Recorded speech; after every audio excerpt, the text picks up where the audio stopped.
나는 이 아이의 할아버지이자 외과의사다. 도연의 목소리가 번개처럼 응급실에 울려 퍼졌다. 간호사가 컴퓨터를 확인하자 화면에 떠오른 글자 마이너스 한도연, 전 대한외과학회 회장. 이게 말이 돼요? 간호사의 얼굴이 하얗게 질렸다. 병원장이 급히 달려와 무릎을 꿇었다. 교수님, 몰라 배웠습니다. 이야기로 여는 하루, 오늘도 감동과 반전을 전해드리겠습니다. 내용 시작 전 무료인 구독과 좋아요로 함께 해주시길 부탁드립니다. 서울 외곽 달동네의 이른 아침, 여느 때와 다름없이 한도연은 눈을 떴습니다. 78배 나이에도 새벽 5시면 어김없이 깨어나는 습관은 변하지 않았죠. 창문 너머로 스며드는 희미한 햇살이 그의 주름진 얼굴을 비추었습니다. 벽에 걸린 낡은 시계가 째깍째깍 소리를 내며 시간의 흐름을 알려주고 있었습니다. 할아버지, 일어나셨어요? 옆방에서 들려오는 민우의 맑은 목소리가 도연의 하루를 시작하게 했습니다. 7살 손자는 벌써 일어나 책가방을 메고 있었습니다. 태권도 학원에 가기 전 유치원에 들러야 하거든요. 아이의 똘똘한 눈망울이 도연을 바라보며 반짝였습니다. 그래, 민우야. 할아버지가 금방 준비할게. 도연은 천천히 몸을 일으켰습니다. 관절 곳곳에서 나는 소리가 세월의 무게를 말해주었죠. 무릎이 시큰거리고 허리가 뻣뻣했지만 그는 불평하지 않았습니다. 이 작은 손자를 돌보는 것이 그에게는 새로운 생의 의미였으니까요. 아들 부부가 맞벌이를 하느라 바쁜 탓에 민우는 대부분의 시간을 할아버지와 함께 보냈습니다. 세수를 마치고 거울을 본 도연의 눈에는 깊은 그림자가 드리워져 있었습니다. 거울 속 자신의 모습이 낯설게 느껴졌죠.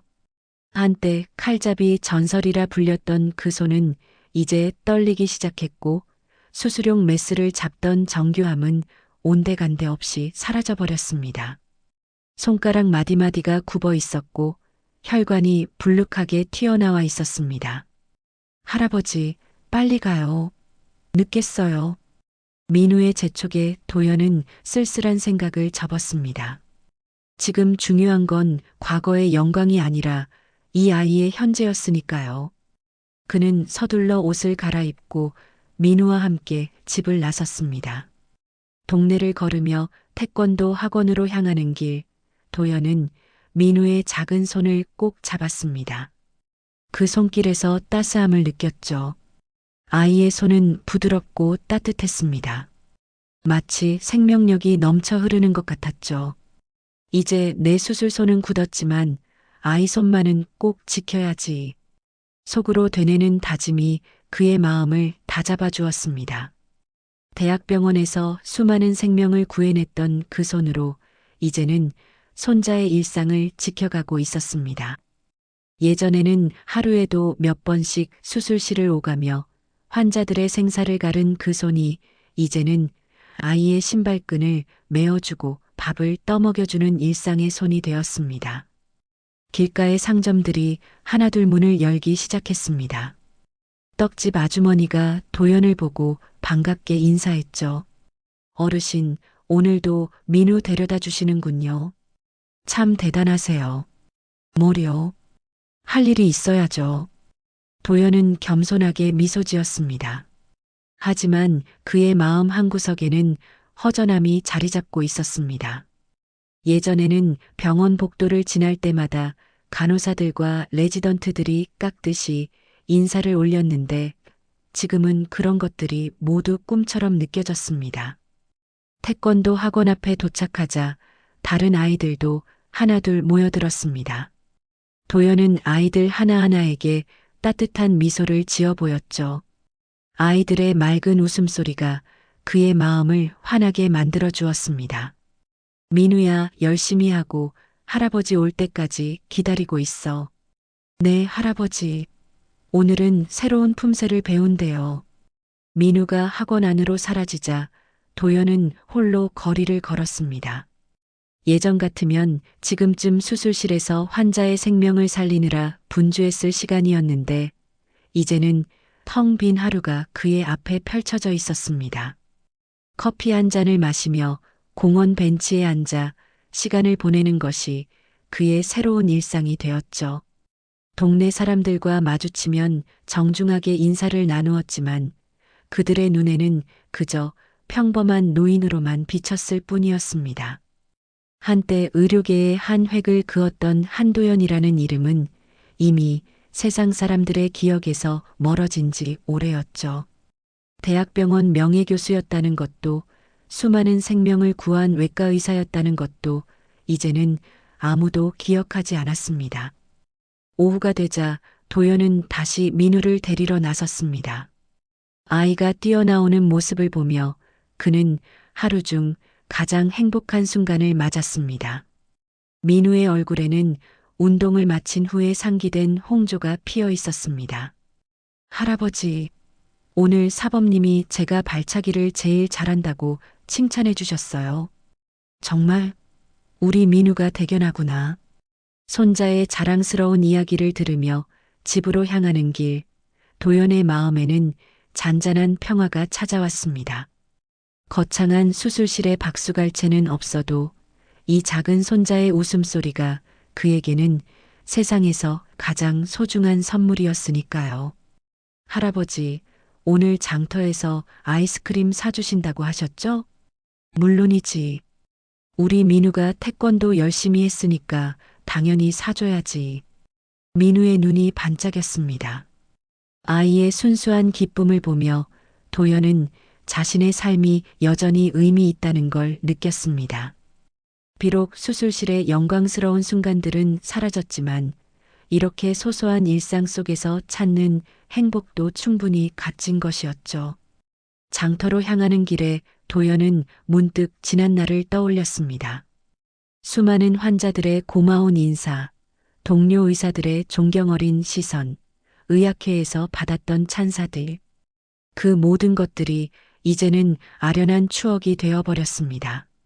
하지만 후회는 없었습니다.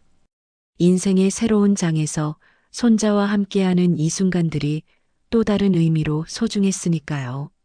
석양이 지는 하늘 아래 할아버지와 손자는 따뜻한 일상 속으로 천천히 걸어갔습니다. 장터로 향하는 발걸음에는 설렘이 묻어났습니다.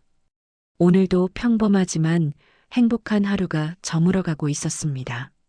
장터의 늦은 오후 사람들로 북적이는 통로를 따라 도연과 민우가 천천히 걸어갔습니다.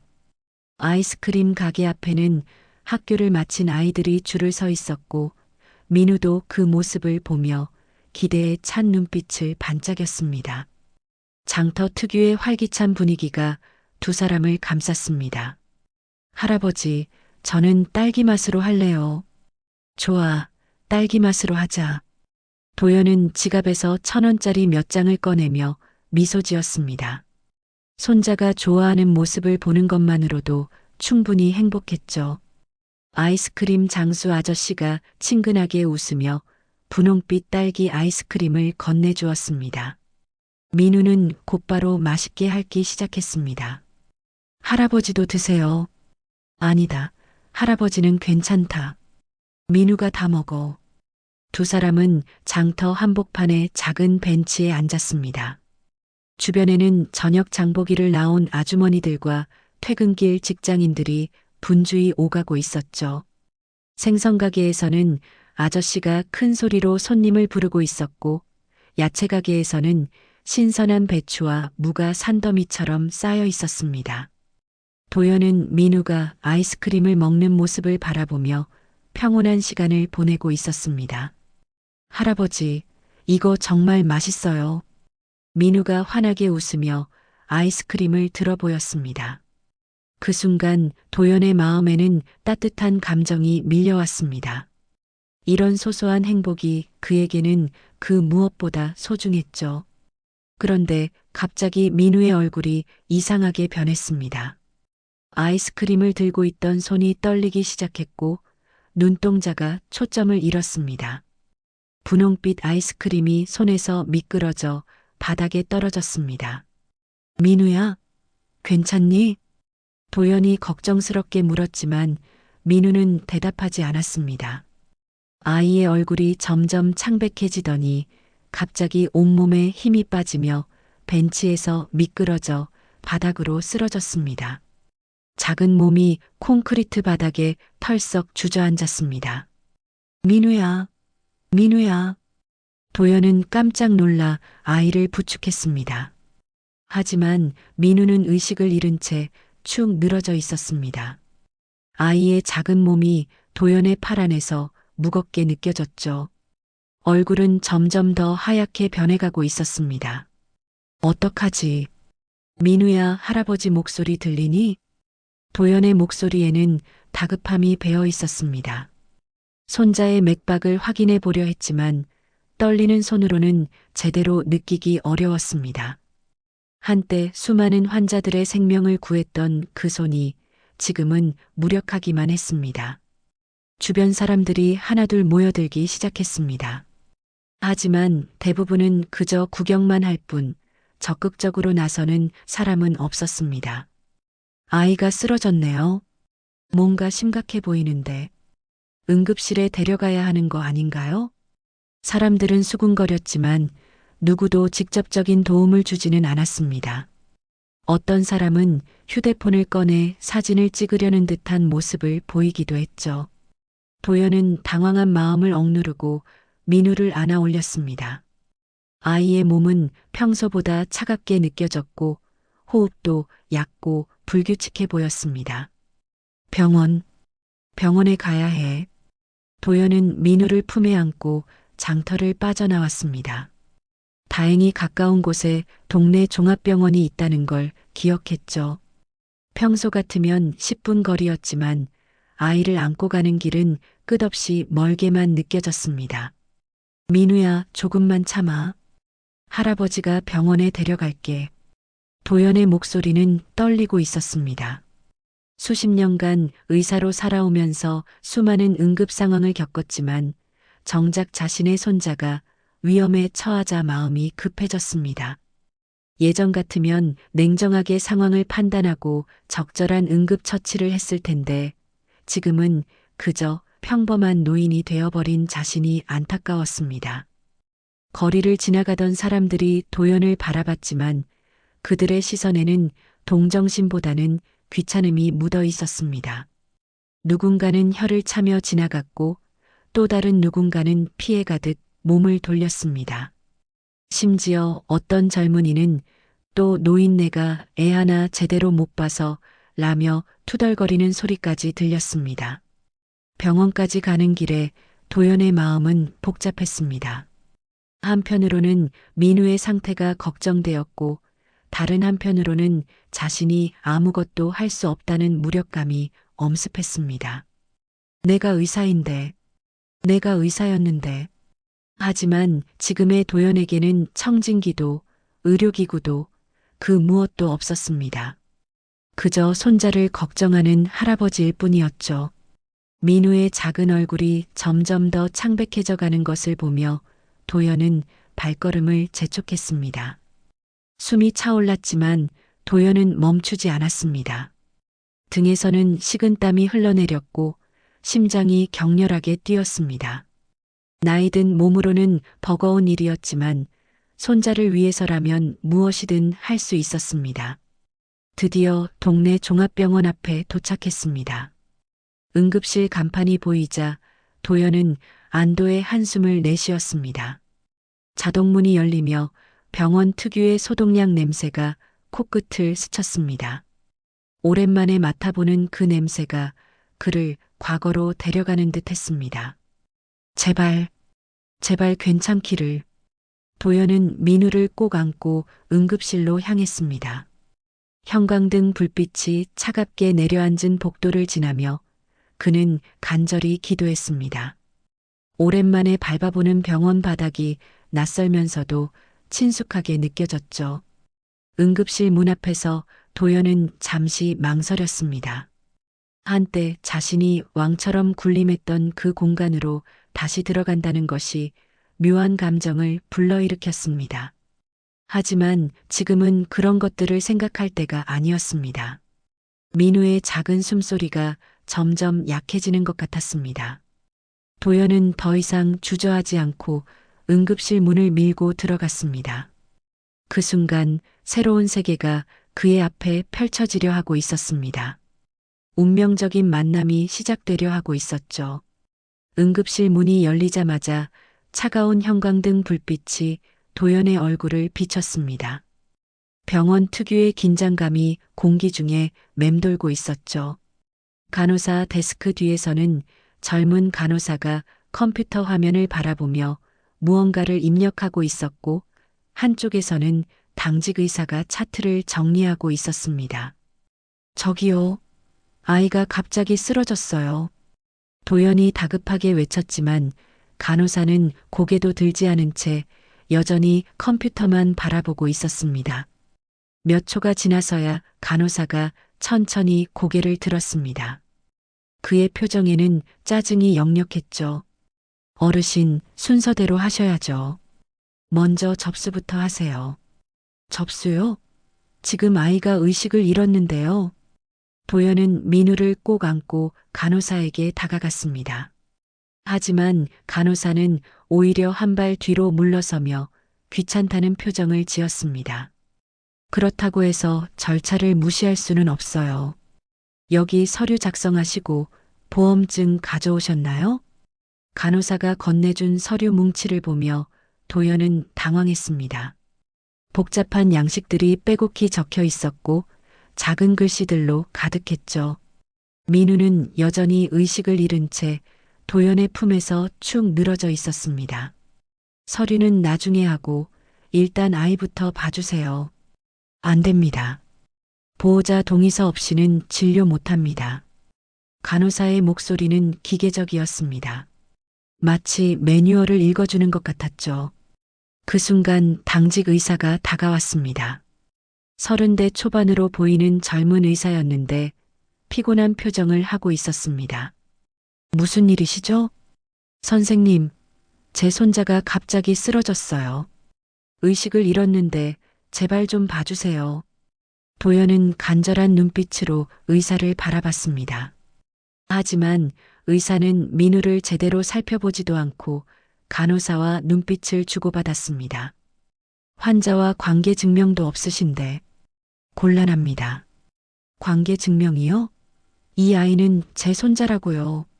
말씀만으로는 확인이 어렵습니다. 부모님은 어디 계시죠?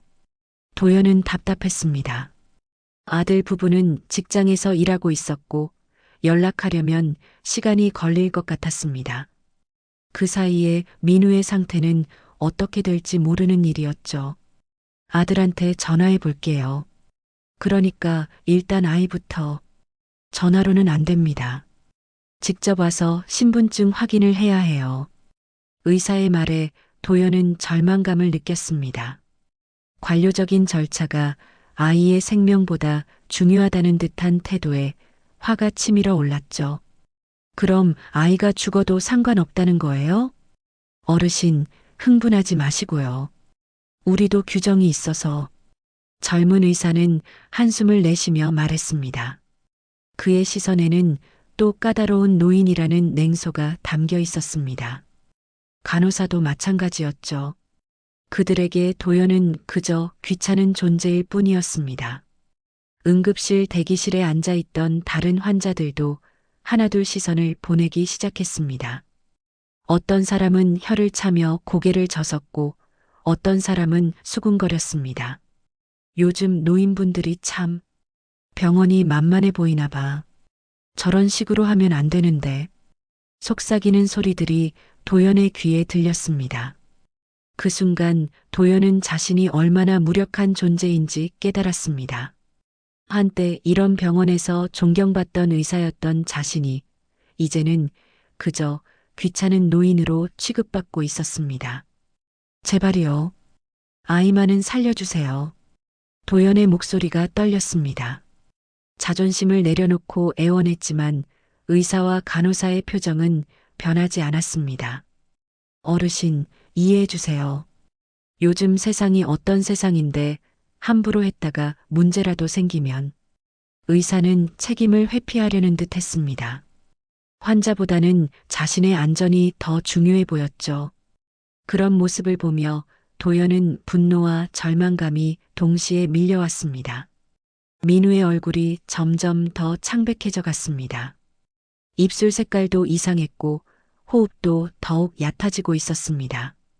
도연은 의학 지식으로 아이의 상태가 위험하다는 것을 알 수 있었습니다. 시간이 없어요. 지금 당장 처치를 해야 해요. 어르신 계속 그러시면 경비를 부르겠습니다. 간호사의 협박적인 말에 도연은 더욱 무력감을 느꼈습니다. 이곳에서 자신은 아무런 권한도 없는 그저 평범한 노인일 뿐이었습니다. 그때 대기실에서 지켜보던 한 중년 여성이 고개를 젓으며 중얼거렸습니다. 또 노인네가 애 하나 제대로 못 보고. 그 말이 도연의 가슴을 깊이 찔렀습니다. 자신이 손자를 제대로 돌보지 못했다는 자책감과 함께 사회에서 무시당하는 현실이 뼈아프게 다가왔습니다. 의사는 손목시계를 보며 짜증을 냈습니다. 점심시간이 다가오고 있었고 복잡한 일에 휘말리고 싶지 않아 보였습니다. 어르신, 정 급하시면 다른 병원으로 가보세요. 여기서는 규정상 어려우니까. 차가운 말투로 내쫓으려는 의사의 모습에 도연은 경악했습니다. 의사로서의 기본 소명의식조차 찾아볼 수 없었죠. 환자의 생명을 구하는 것보다 규정과 절차가 더 중요한 세상이 되어버린 것 같았습니다. 민우를 안고 서 있는 도연의 모습은 처량했습니다. 한때 수많은 생명을 구했던 명의가 이제는 손자 하나 구하지 못하는 무력한 노인이 되어버린 현실이 너무나 가혹했습니다. 그 순간 도연의 마음속에는 깊은 절망감이 자리 잡았습니다. 시간이 흘러가며 도연의 절망은 더욱 깊어졌습니다. 민우의 입술이 점점 파랗게 변해가는 것을 보며 그는 참을 수 없는 고통을 느꼈습니다. 한때 의사로서 수많은 응급 상황을 겪었지만 정작 자신의 손자가 위험에 처한 지금은 아무것도 할 수 없는 자신이 한심했습니다. 아이부터 살려야 할 거 아냐? 도연이 울부짖듯 외쳤습니다. 목소리에는 절망과 분노가 뒤섞여 있었죠. 하지만 당직 의사는 오히려 더욱 차가운 표정을 지으며 한숨을 내쉬었습니다. 이런 경우 많습니다. 보호자 없으면 규정상 불가능해요. 의사의 말은 마치 기계에서 나오는 소리 같았습니다. 환자의 생명보다는 자신의 편의가 더 중요해 보였죠. 그는 차트를 들고 다른 환자에게 가려는 듯 몸을 돌렸습니다. 잠깐만요. 선생님, 제발 한 번만 봐주세요. 도연이 다급하게 의사의 팔을 잡았습니다. 하지만 의사는 짜증스럽게 팔을 뿌리치며 도연을 노려봤습니다. 어르신, 이렇게 하시면 안 되죠. 여기는 병원이에요. 그러니까 병원에서 환자를 봐달라는 거잖아요. 규정을 어길 수는 없다고 했잖아요. 두 사람의 목소리가 점점 커졌습니다. 응급실 분위기가 험악해지기 시작했죠. 대기실에 있던 사람들이 하나둘 시선을 보내며 수군거렸습니다. 또 노인네가 저런 식으로 하면 되나? 의사 선생님도 참 고생이네. 속삭이는 소리들이 도연의 귀에 들렸습니다. 모든 사람들이 자신을 이상한 사람으로 보고 있다는 것을 느꼈죠. 한때 존경받던 의사였던 자신이 이제는 문제를 일으키는 노인으로 취급받고 있었습니다. 간호사가 다가와서 속삭였습니다. 선생님, 저 어르신 좀 이상한 것 같아요. 경찰 불러드릴까요? 그 말을 들은 도연은 더욱 절망했습니다. 자신이 마치 위험한 사람처럼 취급받고 있다는 것이 믿어지지 않았습니다. 경찰이요? 제가 뭘 잘못했다고 경찰을. 어르신 계속 소란을 피우시면 정말 경찰을 부르겠습니다. 간호사의 협박적인 말투에 도연은 말문이 막혔습니다. 품에 안긴 민우는 여전히 의식을 잃은 채 축 늘어져 있었고 숨소리도 점점 약해지고 있었습니다. 대기실 사람들의 시선이 더욱 차가워졌습니다. 어떤 중년 남성은 혀를 차며 말했습니다. 요즘 노인분들 참 답답해. 규칙도 모르고. 젊은 여성도 고개를 젓으며 동조했습니다. 맞아요. 병원에서 저렇게 하면 안 되는데. 의사 선생님들도 힘들겠어요. 모든 사람들이 도연을 비난하고 있었습니다. 아무도 아이의 상태를 걱정하거나 도연의 입장을 이해하려 하지 않았죠. 그들의 눈에는 그저 시끄러운 노인으로만 보였을 뿐이었습니다. 도연의 자존심은 바닥까지 떨어졌습니다. 한때 수많은 사람들에게 존경받던 그 시절이 꿈처럼 느껴졌죠. 지금의 자신은 아무도 인정해주지 않는 무력한 존재일 뿐이었습니다. 제발, 제발 한 번만. 도연이 무릎을 꿇으며 애원했습니다.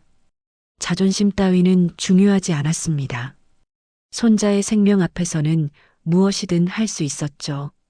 하지만 의사는 냉소적인 미소를 지으며 고개를 젓었습니다. 어르신, 그렇게 해도 안 됩니다. 법이에요, 법. 법이 사람보다 중요합니까? 법 없으면 무법천지가 되죠. 어르신도 이해해 주세요. 의사의 말에는 조금의 동정심도 찾아볼 수 없었습니다.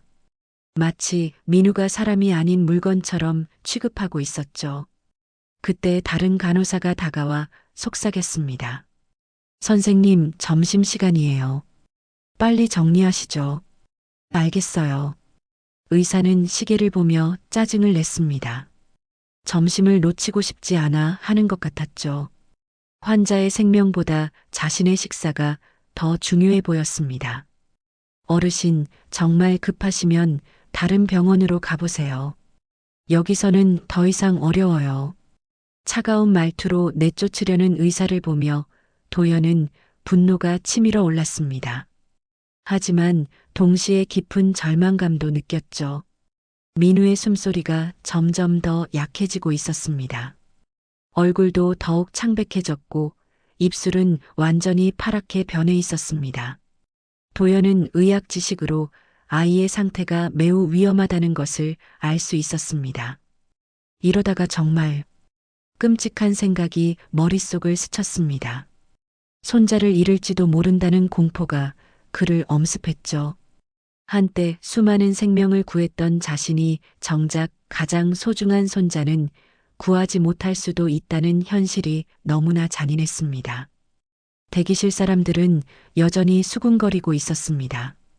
어떤 사람은 휴대폰으로 사진을 찍으려는 듯한 모습을 보이기도 했죠. 도연의 절망적인 모습이 그들에게는 흥미거리일 뿐이었습니다. 저 할아버지 진짜 이상해. 애 하나 제대로 못 보고 병원에서 난리네. 의사 선생님들 정말 고생 많다. 차가운 말들이 도연의 귀에 들렸습니다. 모든 세상이 자신을 등지고 있는 것 같았죠. 그 순간 도연은 자신이 얼마나 외롭고 무력한 존재인지 깨달았습니다. 손자의 작은 손이 차갑게 식어가는 것을 느끼며 도연의 눈에서는 눈물이 흘러내렸습니다. 모든 희망이 꺾여버린 것 같은 절망적인 순간이었습니다. 한때 그토록 자랑스럽게 여겼던 의사라는 직업도 수많은 생명을 구한 경험도 지금은 아무 소용이 없었습니다. 세상에서 가장 무력한 할아버지가 되어버린 자신이 원망스러웠습니다. 시간이 흘러갈수록 상황은 더욱 절망적이 되어갔습니다. 간호사는 경찰을 부르겠다고 협박했고 당직 의사는 차트를 덮으려 하고 있었습니다. 도연은 절망 속에서 민우를 안은 채 울부짖었습니다. 제발, 제발 아이만은. 하지만 아무도 그의 애원에 귀 기울이지 않았습니다. 오히려 간호사는 전화기에 손을 올리며 위협적인 눈빛을 보냈죠. 정말 경찰 부를 거예요. 더 이상 소란 피우시면. 그 순간 도연의 마음속에서 무언가가 무너져 내렸습니다. 한때 수많은 생명을 구했던 자신이 정작 가장 소중한 손자 하나 구하지 못한다는 현실이 너무나 참혹했습니다. 내가 남의 생명을 수천 번은 구했는데 정작 손주 하나 살리지 못한단 말이냐. 도연의 손은 떨리고 있었습니다. 한때 정교한 수술을 집도했던 그 손이 이제는 무력하게 떨고만 있었죠. 눈은 절망으로 붉게 젖어 있었습니다. 수십 년간 의사로 살아오면서 느껴본 적 없는 무력감이 그를 짓눌렀습니다. 민우의 상태는 점점 더 악화되고 있었습니다. 아이의 가슴이 미약하게만 움직이고 있었고 호흡은 거의 멈춰가고 있었습니다. 입술은 완전히 파랗게 변해 있었고 얼굴은 창백하기 그지없었습니다. 도연은 아이의 맥박을 확인해 보려 했지만 떨리는 손으로는 제대로 느낄 수 없었습니다. 아이가 죽어가고 있어요. 도연이 마지막 힘을 다해 외쳤습니다. 하지만 의사는 오히려 짜증스럽게 고개를 젓으며 말했습니다. 어르신, 계속 이러시면 정말 곤란해요. 우리도 할 일이 많다고요. 할 일이요?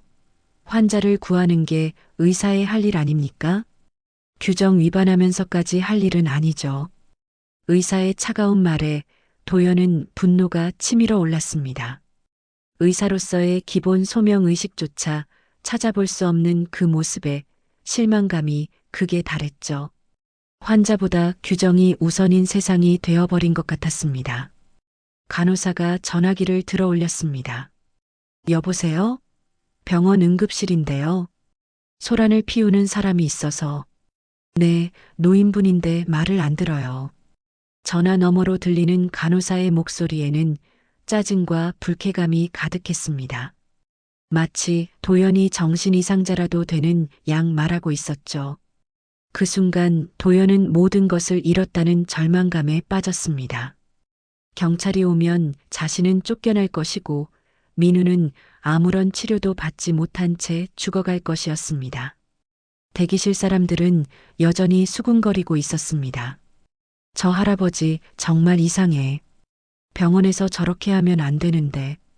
빨리 데려가야 할 텐데. 요즘 노인분들 참. 모든 사람들이 도연을 비정상적인 사람으로 바라보고 있었습니다. 아무도 민우의 생명을 걱정하지 않았죠. 그들에게는 그저 문제를 일으키는 노인일 뿐이었습니다. 어떤 젊은 남성은 휴대폰을 꺼내 영상을 찍으려는 듯한 모습까지 보였습니다. 도연은 민우를 내려다봤습니다. 아이의 작은 얼굴이 점점 더 창백해져 가고 있었습니다. 숨소리도 거의 들리지 않을 정도로 약해져 있었죠. 한때 그토록 생기발랄했던 손자가 이제는 꽃이 시들어가듯 사그라들고 있었습니다. 이제 정말 끝인가? 절망적인 생각이 머릿속을 스쳤습니다.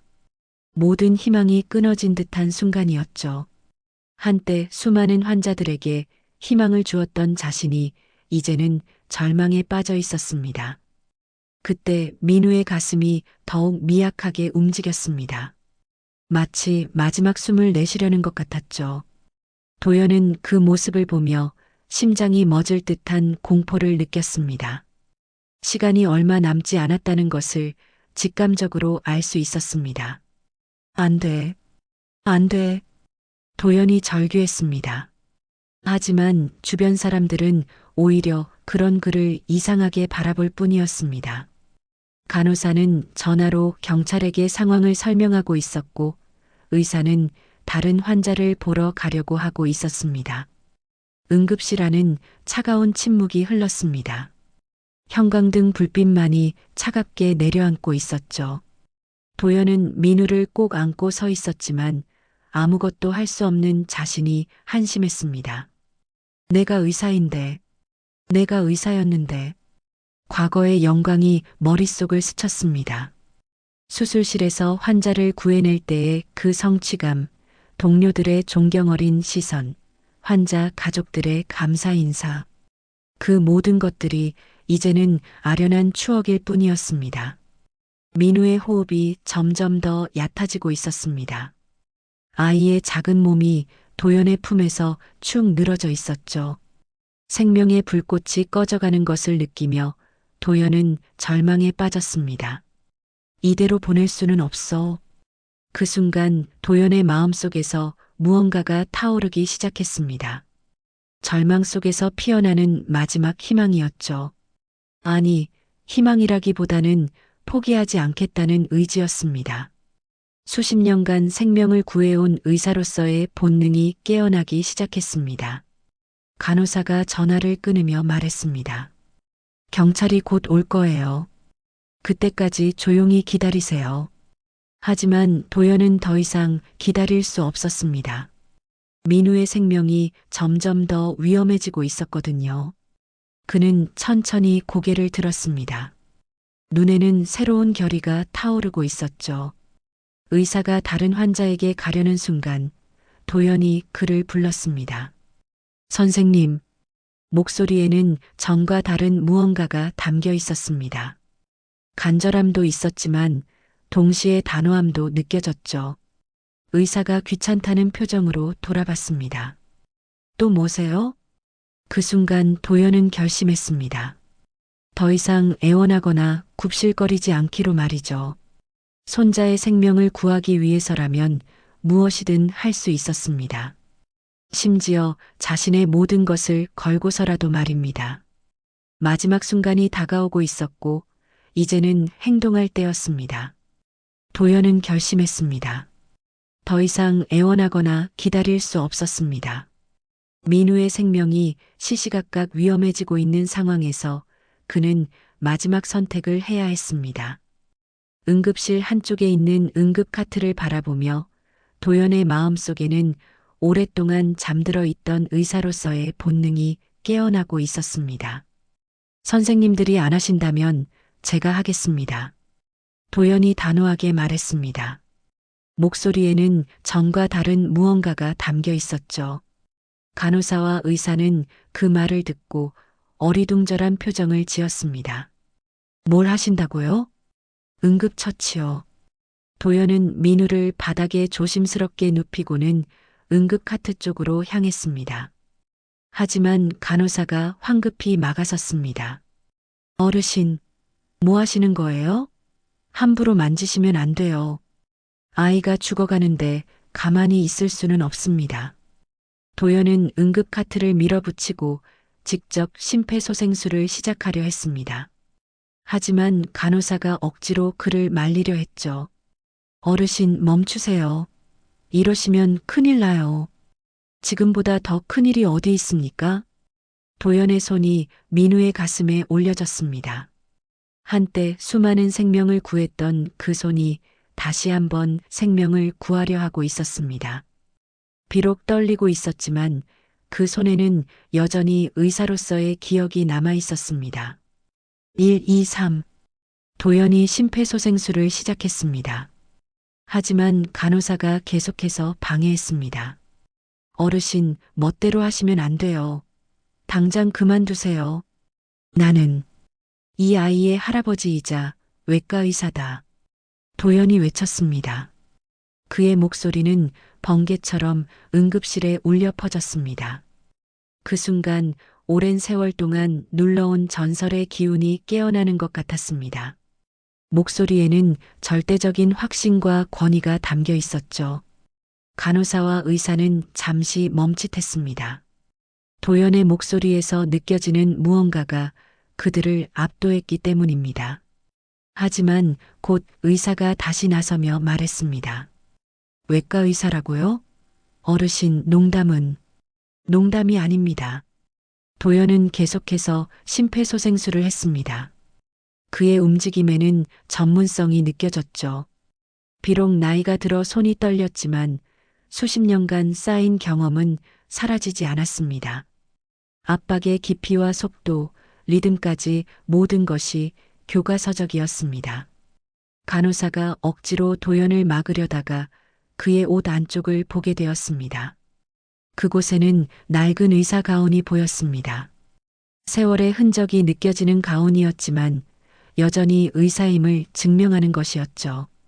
잠깐, 저건 간호사가 당황하며 말했습니다. 의사도 마찬가지로 놀란 표정을 지었습니다. 하지만 여전히 믿기 어려워했죠. 설마 정말 의사라는 건 아니겠지. 그때 도연이 더욱 정확한 심폐소생술을 시행했습니다. 압박 깊이와 속도, 모든 것이 완벽했습니다. 젊은 의사도 감탄할 정도의 실력이었죠. 이건 정말 전문가 수준인데. 간호사가 당황해서 컴퓨터로 환자 정보를 검색해 봤습니다. 도연이 말한 이름을 입력하자 화면에 무언가가 떠올랐습니다. 한도현. 검색 결과를 보는 순간 간호사의 얼굴이 하얗게 질렸습니다. 화면에는 한도현 전 대한외과학회 회장, 대학병원 명예교수라는 정보가 떠 있었습니다. 그 밑에는 수많은 수술 기록과 의학계 공로상, 수상 내역이 빼곡히 적혀 있었습니다. 이게 말이 돼요? 간호사가 떨리는 목소리로 의사를 불렀습니다. 의사도 화면을 보고는 경악했습니다. 설마, 정말로? 그들이 놀라고 있는 사이에도 도연은 계속해서 민우를 살리려 노력했습니다.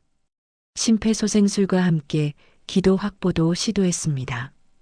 그의 움직임은 수십 년간의 경험에서 나오는 것이었죠. 인공호응, 그리고 다시 압박. 도연의 전문적인 처치를 보며 젊은 의사는 점점 더 당황했습니다. 자신보다 훨씬 능숙한 솜씨를 보이고 있었기 때문입니다. 그 순간 병원장이 급히 응급실로 달려왔습니다. 간호사가 급히 연락을 한 것 같았습니다. 병원장은 상황을 파악하고는 도연을 보며 놀란 표정을 지었습니다. 혹시 한도연 교수님이신가요? 병원장의 목소리는 떨리고 있었습니다. 그는 의과대학 시절 도연의 강의를 들었던 적이 있었습니다. 전설적인 외과의사로 불렸던 그를 직접 본 적이 있었죠. 도연은 대답하지 않고 계속해서 민우를 살리는 데 집중했습니다. 그의 얼굴에는 의사로서의 사명감이 가득했습니다. 마치 시간이 되돌아간 것처럼 수술실에서 환자를 구하던 그때의 모습이 되살아나고 있었습니다. 병원장이 무릎을 꿇었습니다. 교수님, 몰라 배웠습니다. 제발 아이를 살려주십시오. 그 순간 응급실 분위기가 완전히 바뀌었습니다. 조금 전까지 도연을 무시하고 업신여겼던 사람들이 이제는 그를 우러러보고 있었습니다. 젊은 의사도 당황하며 다가왔습니다. 교수님, 죄송합니다. 제가 몰라봤습니다. 죄송하다는 말은 나중에 하고 지금은 이 아이부터 살려야 합니다. 도연이 단호하게 말했습니다. 그의 목소리에는 권위가 담겨 있었죠. 한때 수많은 의료진을 이끌었던 지도자의 모습이 되살아나고 있었습니다. 의사란 환자를 먼저 보는 사람이다. 서류가 아니라 목숨부터 봐야 한다. 도연의 일갈에 모든 의료진들이 고개를 숙였습니다. 그들은 자신들이 얼마나 잘못된 일을 했는지 깨닫게 되었죠. 대기실에 있던 사람들도 상황이 바뀐 것을 느끼고 조용해졌습니다. 도연의 일갈이 응급실에 울려 퍼진 후 분위기는 완전히 바뀌었습니다. 병원장이 무릎을 꿇고 있는 모습을 본 젊은 의사와 간호사들은 어떻게 해야 할지 몰라 당황하고 있었습니다. 조금 전까지 무시하고 업신여겼던 노인이 갑자기 전설적인 명의로 밝혀진 상황이 믿기지 않았죠. 교수님, 제가 도와드리겠습니다. 젊은 의사가 떨리는 목소리로 말했습니다. 하지만 도연은 그를 한번 차갑게 바라본 후 다시 민우에게 집중했습니다. 지금 와서 도움이라고요? 도연의 목소리에는 실망과 분노가 담겨 있었습니다. 하지만 동시에 의사로서의 냉철함도 있었죠. 감정보다는 환자의 생명이 우선이었습니다. 에피네프린 준비하세요. 그리고 제세동기도요. 네, 바로 준비하겠습니다. 간호사가 황급히 움직였습니다. 조금 전까지의 무시하는 태도는 온데간데였고 이제는 도연의 지시에 따라 움직이고 있었습니다. 도연은 계속해서 심폐소생술을 시행했습니다. 그의 손끝에서는 수십 년간 쌓인 경험이 되살아나고 있었습니다. 비록 나이가 들어 몸은 예전 같지 않았지만 의사로서의 본능은 여전히 살아있었죠. 1, 2, 3. 호흡 확인. 도연이 민우의 상태를 점검했습니다. 아이의 얼굴색이 조금씩 돌아오는 것 같았습니다. 하지만 아직 의식은 돌아오지 않은 상태였죠. 병원장이 옆에서 지켜보며 말했습니다. 교수님, 정말 죄송합니다. 이런 일이 일어날 줄 몰랐습니다. 지금은 사과할 때가 아닙니다. 이 아이를 살리는 게 우선이에요. 도연은 냉정하게 대답했습니다. 개인적인 감정은 뒤로 미루고 오직 환자를 살리는 데만 집중하고 있었습니다. 그때 민우의 가슴이 조금 더 크게 움직였습니다. 호흡이 돌아오기 시작한 것 같았죠. 도연은 즉시 민우의 맥박을 확인했습니다. 맥박이 돌아오고 있습니다. 젊은 의사가 흥분해서 말했습니다. 하지만 도연은 여전히 침착했습니다. 아직 안전하지 않습니다. 계속 모니터링해야 해요. 도연의 전문적인 판단에 모든 의료진들이 고개를 끄덕였습니다. 그들은 이제야 진짜 의사가 어떤 것인지 깨닫게 되었죠. 응급실 대기실에 있던 사람들도 상황의 변화를 느끼고 있었습니다. 조금 전까지 도연을 비난하던 그들이 이제는 조용히 지켜보고 있었습니다. 저 할아버지가 정말 의사였구나. 그런데 왜 처음부터 말씀을 안 하셨을까? 아마 말해도 믿지 않았을 거야. 사람들의 수군거림이 들렸지만 이제는 비난이 아닌 감탄의 목소리였습니다. 어떤 중년 여성은 눈물을 닦으며 자신이 했던 말을 후회하고 있었습니다. 도연은 계속해서 민우를 돌보고 있었습니다. 그의 손길은 여전히 정확하고 세심했습니다. 한때 수많은 생명을 구했던 그 손이 이제 가장 소중한 손자를 구하고 있었죠. 호흡이 안정되고 있습니다. 간호사가 보고했습니다. 모니터 수치들도 점점 좋아지고 있었습니다. 좋습니다. 하지만 아직 경계를 늦춰서는 안 됩니다. 도연이 말했습니다. 그는 여전히 민우의 상태를 세심하게 관찰하고 있었습니다. 병원장이 다시 말했습니다. 교수님, 정말 감사합니다. 그리고 저희가 정말 잘못했습니다. 지금 중요한 건 이 병원이 바뀌는 것입니다. 도연이 엄숙하게 말했습니다. 그의 목소리에는 깊은 의미가 담겨 있었죠. 환자는 규정보다 먼저입니다. 이것을 잊지 마세요. 젊은 의사들이 고개를 숙였습니다. 그들은 오늘 일을 통해 큰 교훈을 얻었습니다. 의사로서 가져야 할 기본 자세가 무엇인지 깨닫게 되었죠. 그때 민우가 작은 신음소리를 냈습니다. 의식이 돌아오기 시작한 것 같았습니다. 민우야? 도연이 부드럽게 불렀습니다. 그의 목소리에는 할아버지로서의 따뜻함이 담겨 있었습니다. 할아버지? 민우가 작은 목소리로 대답했습니다. 눈을 뜨기 시작했죠. 그래, 할아버지다. 괜찮다, 민우야. 도연의 눈에서 눈물이 흘러내렸습니다. 기쁨의 눈물이었죠. 손자가 살아났다는 안도감과 함께 자신이 여전히 생명을 구할 수 있다는 사실에 감격했습니다. 응급실 안이 조용해졌습니다. 모든 사람들이 이 감동적인 순간을 지켜보고 있었습니다. 조금 전까지의 차가운 분위기는 온데간데였고 이제는 따뜻한 감동이 흐르고 있었죠. 젊은 의사가 눈물을 흘리며 말했습니다. 교수님, 정말 죄송했습니다. 앞으로는 절대 이런 일이 없도록 하겠습니다. 다른 간호사들도 모두 고개를 숙였습니다. 그들은 오늘 일을 통해 의료진으로서의 초심을 되찾게 되었습니다. 의사는 환자를 살리는 사람입니다. 그 외의 모든 것은 부차적인 것이에요. 도연이 조용히 말했습니다. 그의 말 한마디 한마디가 젊은 의료진들의 가슴에 깊이 새겨졌습니다. 민우가 점점 더 의식을 되찾고 있었습니다. 얼굴색도 많이 좋아졌고 호흡도 안정되었습니다. 할아버지, 저 어떻게 된 거예요? 괜찮다, 민우야. 이제 다 괜찮다. 도연이 손자의 머리를 쓰다듬으며 말했습니다. 그 순간 그는 다시 한번 느꼈습니다. 자신이 의사라는 것, 그리고 여전히 생명을 구할 수 있다는 것을 말이죠. 나이가 들어도 변하지 않는 것이 있다는 사실에 감사했습니다. 진정한 의사의 마음은 결코 늙지 않는다는 것을 깨달았습니다. 민우는 도연의 손끝에서 기적처럼 호흡을 되찾았습니다.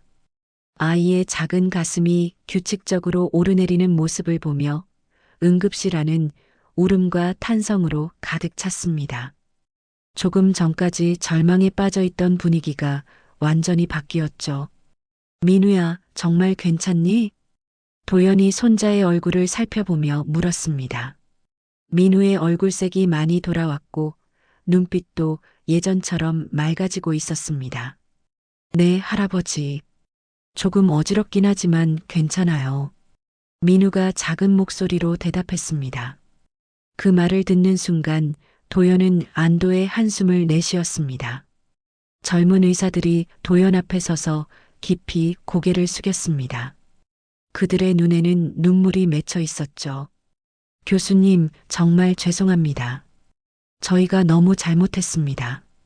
오늘 일로 저희는 많은 것을 배웠습니다.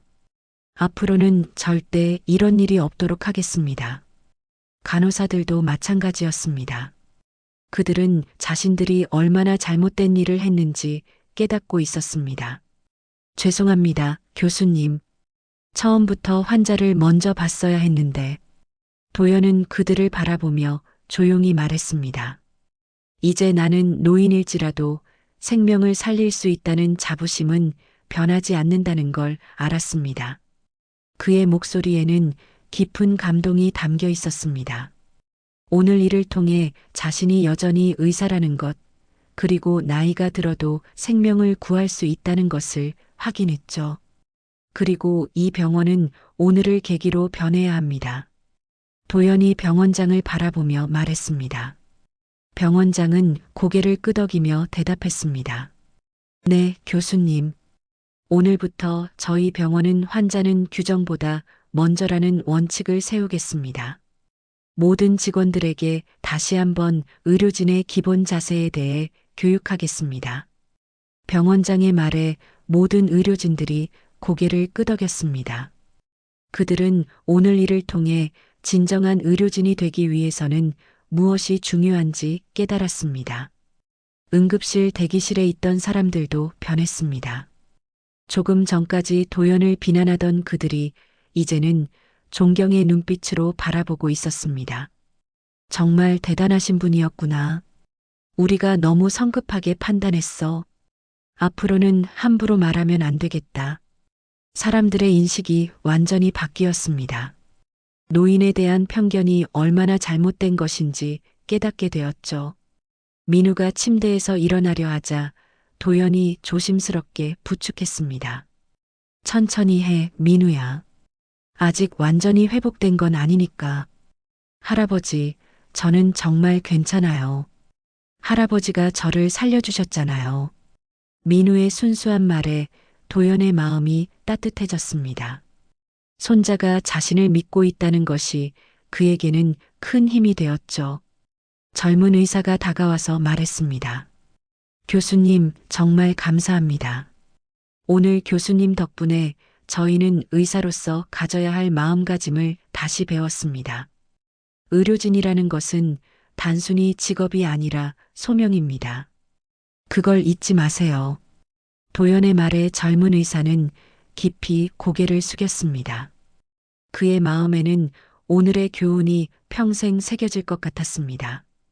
간호사들도 하나둘 다가와서 감사 인사를 올렸습니다. 교수님, 저희가 정말 잘못했습니다. 앞으로는 모든 환자를 가족처럼 대하겠습니다. 그래야 합니다. 환자는 우리에게 도움을 요청하는 소중한 생명이에요. 도연의 따뜻한 말에 간호사들의 눈에서 눈물이 흘러내렸습니다. 그들은 처음으로 진정한 의료진의 마음을 배우고 있었습니다. 병원장이 다시 한번 감사 인사를 올렸습니다. 교수님, 정말 고맙습니다. 오늘 일로 저희 병원이 완전히 새로워질 것 같습니다. 환자를 위한 병원이 되시길 바랍니다. 그것이 진정한 의료기관의 모습이니까요. 도연이 따뜻하게 미소 지으며 말했습니다. 그날 이후 병원은 정말로 변했습니다. 모든 의료진들이 환자는 규정보다 먼저라는 원칙을 마음에 새겼습니다. 응급실 입구에는 큰 글씨로 그 원칙이 걸려 있었죠. 도연의 가르침이 병원 전체의 철학이 되었습니다. 도연과 민우가 병원을 나서자 석양이 지고 있었습니다. 두 사람의 모습을 보며 지나가는 사람들이 존경의 눈빛을 보냈습니다. 조금 전까지 무시받던 할아버지가 이제는 모든 이의 롤모델이 되어 있었습니다. 할아버지는 정말 멋있어요. 민우가 환하게 웃으며 말했습니다. 도연은 손자의 손을 꼭 잡으며 대답했습니다.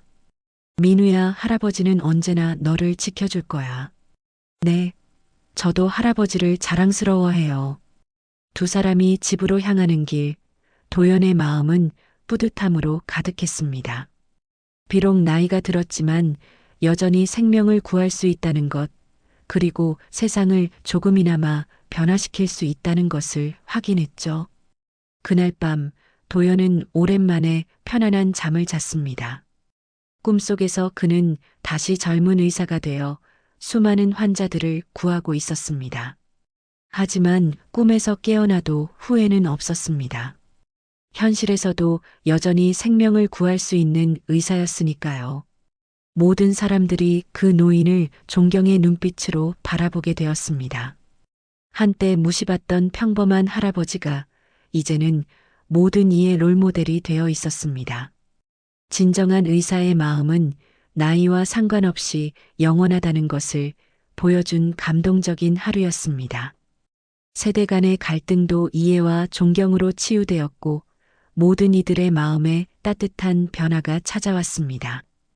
그리고 한도연이라는 이름은 다시 한번 사람들의 기억 속에 영원히 새겨지게 되었습니다. 오늘 이야기 어떠셨나요? 만약 여러분이 의사 선생님이 었다면 어떻게 했을까요? 다음 이야기도 놓치지 않으시려면 무료인 구독과 좋아요 꼭 눌러주세요. 매일 좋은 이야기로 찾아뵙도록 하겠습니다.